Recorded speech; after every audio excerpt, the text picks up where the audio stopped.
تم میرے کہنے سے پہلے پہلے اسلام لے کے آ گئے ہو. میں تمہارے ہاتھ اور تمہارے پاؤں کو کاٹ دوں گا اپوزٹ سائڈ سے, اور پھر تمہیں سولی چڑھوا دوں گا, تمہیں کروسیفائی کر دوں گا. غلط کام جس نے کیا ہے اس کے اوپر اٹیک کرو نا. وہ اس لیے کرتے ہیں تاکہ مسلمانوں کے دلوں میں خوف زیادہ بڑھایا جائے, تاکہ وہ اپنے ہتھیار ڈال دیں, تاکہ وہ اپنے ہاتھ کھڑے کر دیں کہ ٹھیک ہے جی بس ہم ہار مان چکے ہیں. اور ظالم ہمیشہ یہی کرتے آئے ہیں. موسیٰ علیہ السلام نے اپنی قوم سے کہا استعینوا باللہ. استعینوا کا کیا مطلب ہے؟ مدد مانگو. مدد کیسے مانگی جاتی ہے؟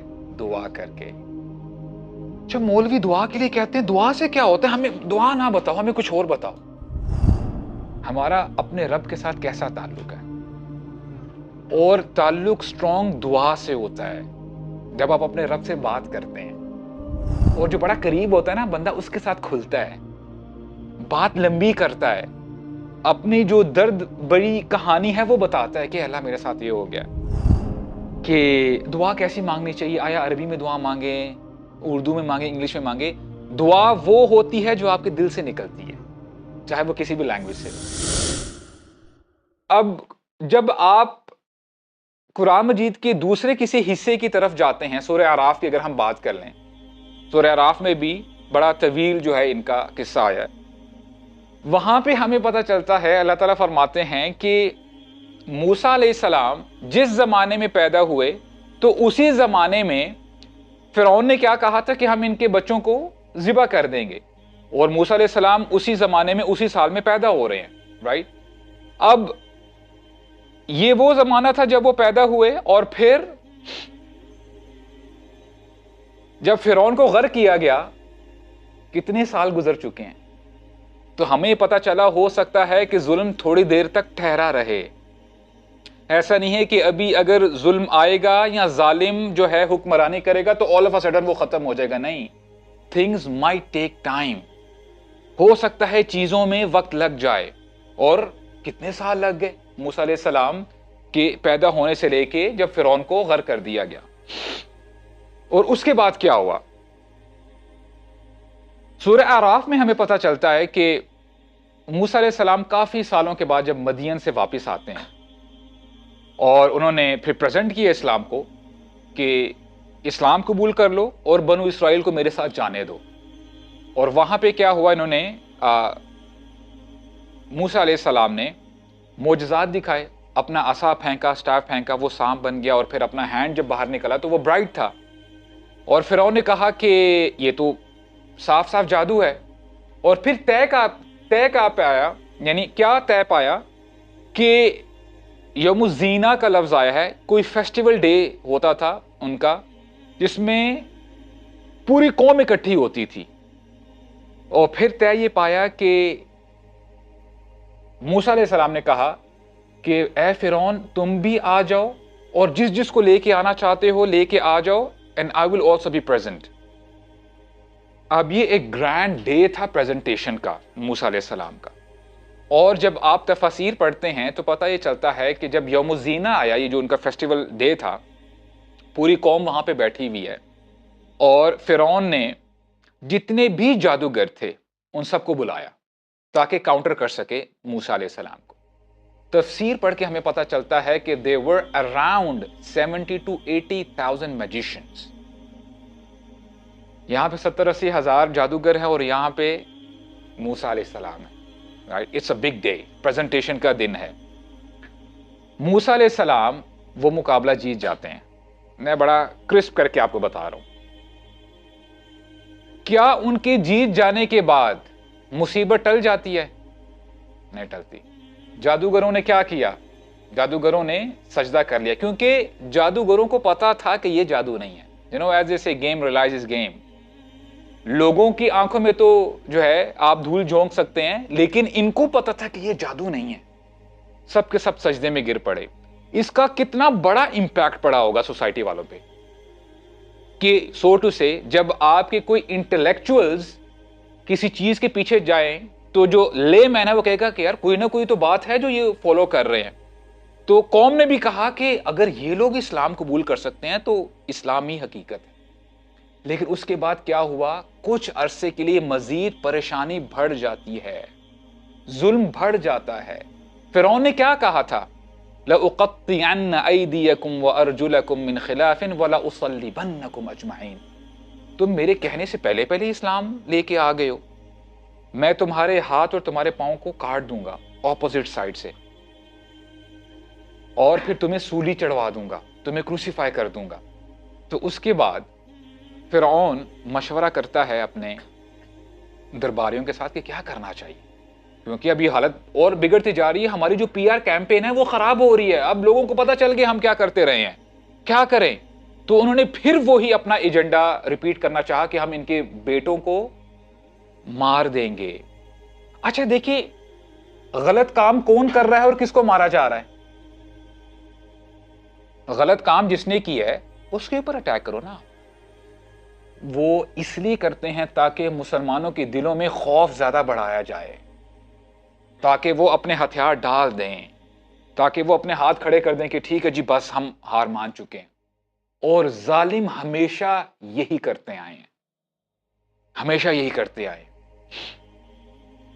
تو اس کے بعد جب اس نے آرڈر جو ہے کر دیا کہ ان کے بچوں کو ذبح کر دو اور خواتین کو جانے دو، اب یہ جب نیوز براڈ کاسٹ ہوئی اور بنو اسرائیل کے کانوں میں پڑی اور موسیٰ علیہ السلام کو پتا چلا کہ یہ کرنا چاہتے ہیں، تو موسیٰ علیہ السلام نے نا ایک بہت پیاری بات کی۔ I want everyone to take out سورہ اعراف آیت نمبر 128۔ اچھا، جو ہماری قوم ہے نا، جنرلی ہم بڑے ایموشنل لوگ ہیں، رائٹ؟ ہمیں نے کوئی ایسی سنسنی خیز خبر چاہیے ہوتی ہے، کوئی ایسی بات سننے کو چاہیے کہ نا بس دل خوش ہو جائے، واہ واہ کرے، اور پھر ہم لوگ نا دوبارہ اپنے بیڈ رومز میں چلے جائیں، اپنے کام کاج میں بیزی ہو جائیں۔ جب تاتاری آئے تھے نا مسلمانوں کے اوپر حملہ کرنے کے لیے، ابھی وہ نا شام تک پہنچے ہوئے ہیں، بلکہ بغداد تک پہنچے ہوئے ہیں۔ تو ایک بندہ نا بڑی مشکل سے جان بچاتے بچاتے وہاں سے نکلا اور شام میں داخل ہوا، اور یہ جمعے کا دن تھا، امام صاحب خطبہ دے رہے ہیں، اور خطبے کے دوران ایک شخص آتا ہے، اور اس کی حالت دیکھیں کیا ہوگی کہ اس نے اتنا خون دیکھا ہوگا کہ مسلمانوں کے ساتھ کیا کیا جا رہا ہے۔ وہاں پر یہ خطبہ رک جاتا ہے، یہ بتاتا ہے کہ ہمارے ساتھ یہ ہو رہا ہے۔ سارے لوگ نا رونے شروع ہو جاتے ہیں کہ یہ اسلام کے ساتھ، کیونکہ Baghdad it was the headquarter back then, وہ ہیڈ کوارٹر تھا، یعنی خلافت وہاں پہ قائم تھی بنو عباس کی۔ تو لوگ بہت زیادہ روئے، اور امام صاحب نے بھی جو ہے پھر بڑا جوشیلا خطبہ دیا کہ ہمیں جہاد کرنا چاہیے، ہمیں آگے بڑھ کر اپنے بہن بھائیوں کی مدد کرنی چاہیے۔ تو لوگوں نے کہا آپ بالکل ٹھیک کہہ رہے ہیں، ہمیں اپنا مال، اپنی جان، سب کچھ لگا دینا چاہیے۔ جیسے ہی اگلا دن آیا، ہر بندہ اپنے اپنے کاروبار میں، اپنے فارم میں بیزی ہو گیا، as if nothing happened yesterday. اور اس گیدرنگ میں، جس مسجد میں یہ خطبہ ہو رہا تھا، وہاں پہ امام غزالی بیٹھے ہوئے تھے۔ امام غزالی نے جب یہ سچویشن دیکھی مسلمانوں کی، تو ان کو بہت دکھ ہوا، اور پھر انہوں نے ایک کتاب مرتب کی، اور بہت ساری کتابیں انہوں نے جو ہے لکھی ہیں، احیاء علوم الدین۔ تو انہوں نے پھر یہ کتاب لکھی اس سچویشن کے بعد۔ تو الشاہد، یعنی میں کیا کہنا چاہ رہا ہوں کہ ہمیں بھی نا یعنی کچھ ایسی چیزیں چاہیے، اور ہم ٹیمپرریلی بڑے جذبات میں آ کے نا ہم کچھ ایسی چیزیں سوچنے شروع ہو جاتے ہیں، ہو سکتا ہے کہ وہ آپ کی استطاعت کے باہر ہوں۔ اب آپ امیجن کریں، I want you to imagine for a moment، ایک ظالم ہے، وہ بچوں کو ذبح کرنے کا حکم دے رہا ہے، اور اس نے پہلے کر کے دکھایا ہے، اور اس سوسائٹی میں اللہ کے رسول ہیں، اور یہ وہ رسول ہیں جنہیں وہ شرف حاصل ہے جنہیں کلیم اللہ کہا جاتا ہے، اور یہ اولو العزم من الرسل ہیں۔ دیکھیں، جب ہم انبیاء کی بات کرتے ہیں نا، 1,24,000 کم و بیش انبیاء آئے، ان میں سے صرف 313 رسول ہیں، باقی سارے انبیاء ہیں، نبی ہیں۔ ٹھیک ہو گیا؟ اب یہ جو 313 جو رسول ہیں، ان میں سے بھی جو ٹاپ پہ آتے ہیں اولو العزم من الرسل، وہ 5 ہیں: نوح علیہ السلام، ابراہیم، موسیٰ، عیسیٰ، محمد صلی اللہ علیہ وسلم، یہ 5 رسول ہیں۔ فاصبر کما صبر اولو العزم من الرسل، اے نبی آپ بھی صبر کریں جیسے ہمارے ان اولو العزم من الرسل نے صبر کیا۔ تو موسیٰ علیہ السلام ان لوگوں کے درمیان ہیں، تو ہونا کیا چاہیے تھا کہ موسیٰ علیہ السلام تو اپنا سٹیف نیچے پھینکتے، وہ کوئی گرینڈ کوئی معجزہ ہوتا اور آل آف اے سڈن کافر مر جاتے اور سب کچھ ٹھیک ہو جاتا، رحمتوں کی بارش ہوتی۔ کیا ایسا ویسا کچھ ہوا؟ قرآن مجید ہمیں کیا بتاتا ہے؟